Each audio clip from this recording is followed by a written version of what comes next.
Have the Philadelphia 76ers offseason plans been revealed? We're talking about that on today's show. You're watching 76ers Now by Chat Sports. I'm Chase Sr. Hope all of your weeks are off to a great start and you all enjoyed your Memorial Day weekends. Kevin O'Connor of The Ringer revealing the Sixers Plan A and Plan B, and we're going to dive into that. First, make sure you subscribe to the channel for year-round entertaining, insightful, informative Sixers coverage. That's all for free, not behind a paywall like The Athletic or PHLY.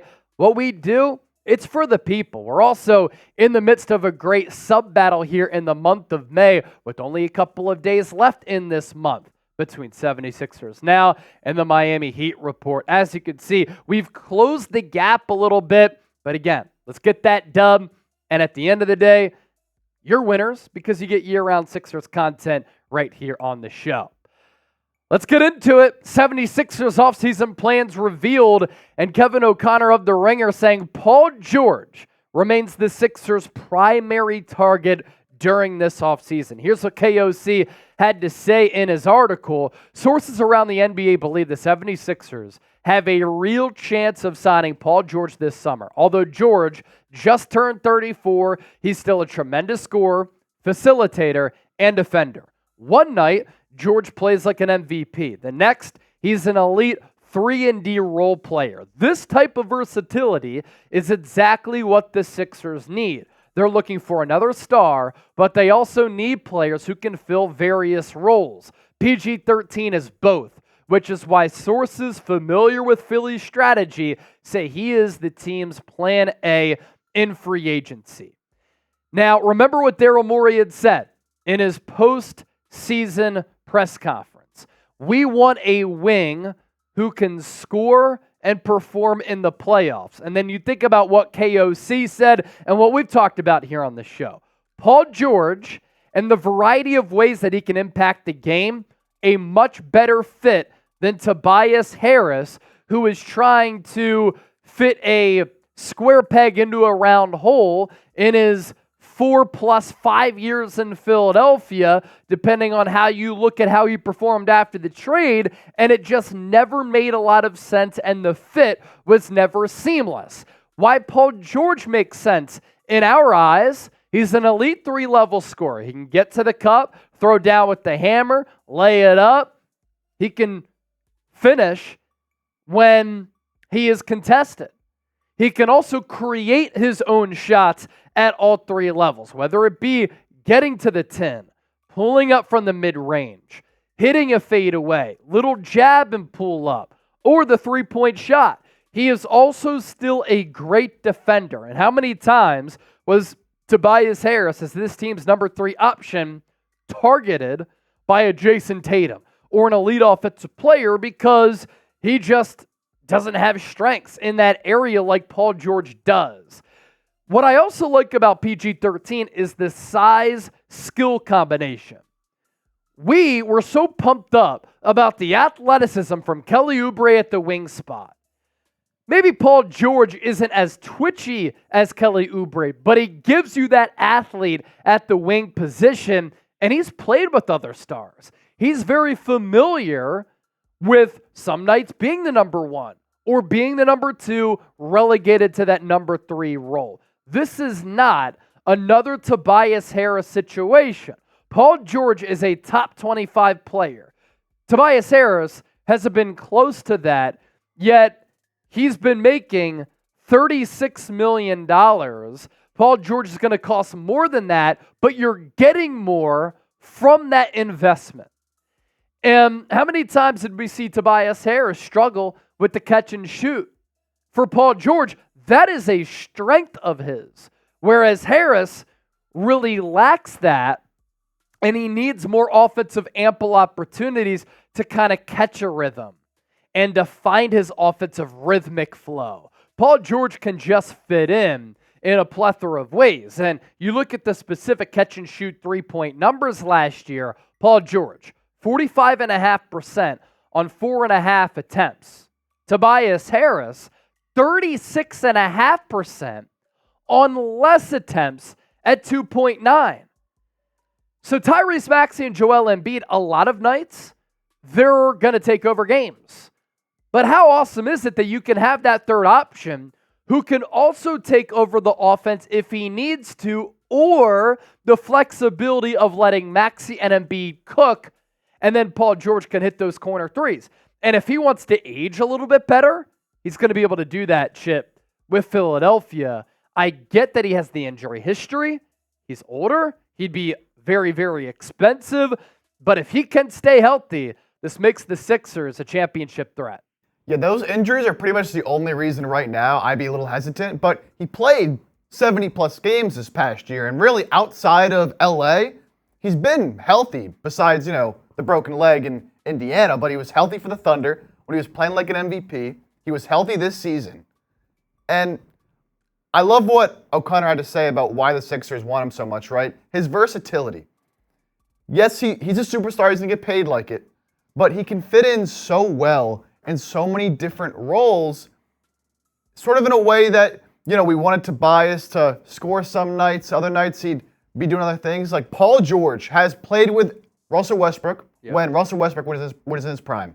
Paul George played with Kawhi Leonard, James Harden. Paul George has been around, and he's played so many different roles.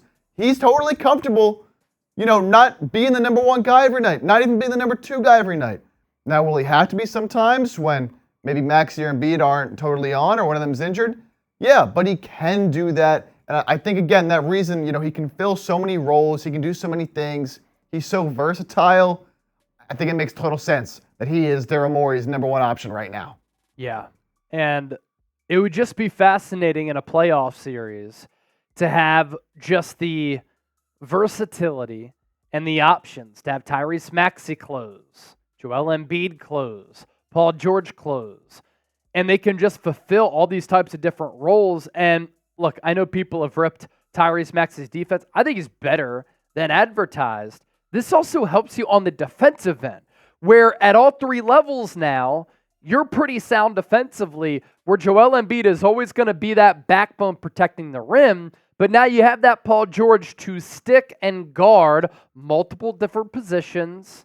And that includes guards. It includes wings and forwards. So who is your plan A for the 76ers this offseason? Looks as though Paul George, according to Kevin O'Connor, is plan A for Philadelphia. Are you going with the different strategy here? Let us know. Coming up next, we're only getting started. Only ramping it up here on this beautiful Tuesday.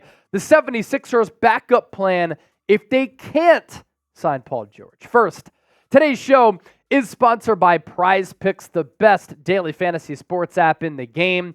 And if you're looking to play DFS, this is the only app that you should be using. It's the largest independently run daily fantasy sports app in North America, and they make daily fantasy sports so easy. You pick two or more players, you choose more or less on the projected stats, and you can win up to 25 times your money. Get a $100 deposit match at prizepicks.com/CLNS, and be sure to use the code CLNS for that deal to apply. With Prize Picks, you can turn $10 into $1,000 in a single game watching your favorite sports this summer. You can make a Prize Picks lineup in as little as 60 seconds. You just need to pick more or less on 2 to 6 players.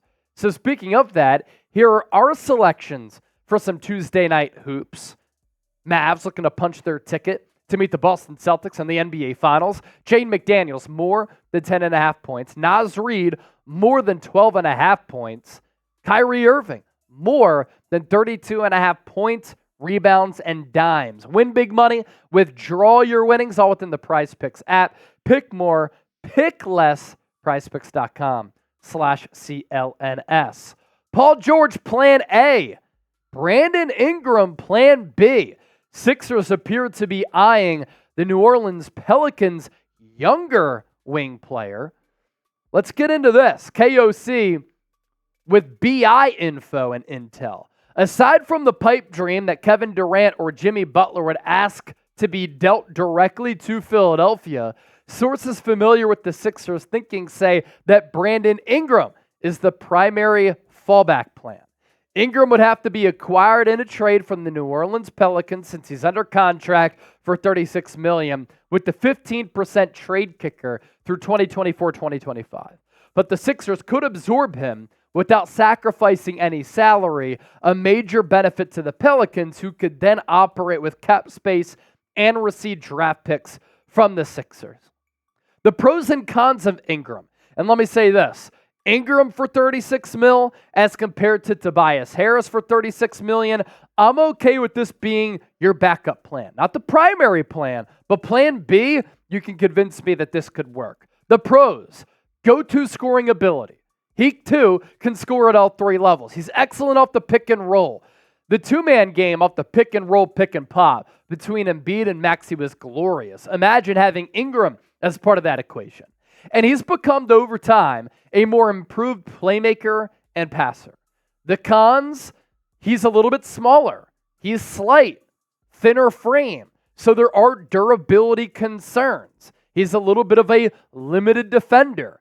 Inconsistent offense, where he's kind of been up and down throughout his career, most improved player type of player, and he's been elite at times offensively, and then sometimes his play has fallen off a cliff, and then it got as bad as last year. He got benched by former Sixer Willie Green. He's now the head coach for the New Orleans Pelicans. And what's weird, his three-point attempts per game. And another concern I have, would he be okay with being that third option?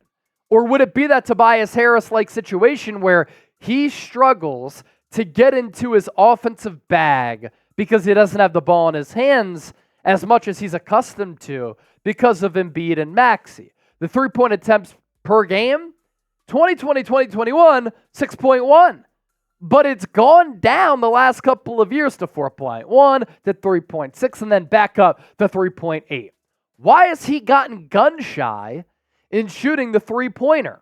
It's not as bad as Ben Simmons being just afraid altogether, but almost cut in half from 6.1 to 3.8. I want somebody who's not afraid to chuck it. Paul George, I've seen him. He's had some bad playoff clunkers. He'll still keep shooting, though. And Ingram making just $36 million this year does allow Philadelphia to add more pieces in free agency. And for those of you who don't want that older player, Brandon Ingram is that younger player for Philadelphia. So if this were the backup plan for the Sixers, everything else fails. A trade for Jimmy Butler, a trade for Kevin Durant, bringing in a Paul George. Are you okay with this being the backup option? Yeah, a little interesting here that this is kind of their secondary route they want to go. I think Ingram, not quite a player like Paul George, where, Paul George obviously better, but I also feel more versatile. Paul George, I think he can play off the ball, can be effective without the ball in his hands, and also a great defender. Brandon Ingram, really never been a great defender, despite being very long and athletic enough. You'd think he'd be a better defender than he is. He really isn't, and he really doesn't impact the game off the ball because, again, he isn't shooting threes like he used to.